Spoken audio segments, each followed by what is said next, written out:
Luke 12:40, these are Jesus's words to us as his disciples.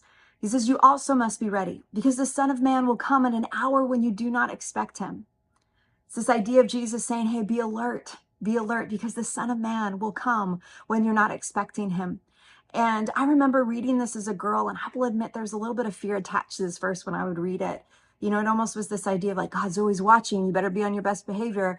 And you never know when Jesus is going to return in all his glory, and it's going to be the end of the world. And it was almost a little bit of this like doomsday, I'm going to get caught with my hand in the cookie jar type approach towards God.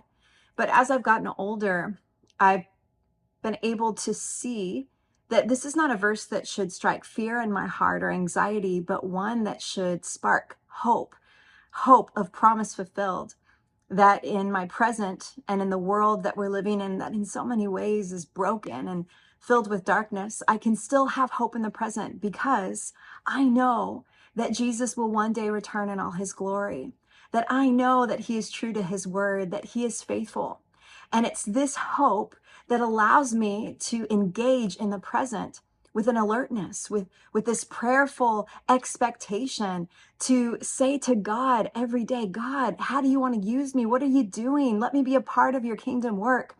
It fuels me with a different approach for my today when I'm living with an expectation and a hope for tomorrow.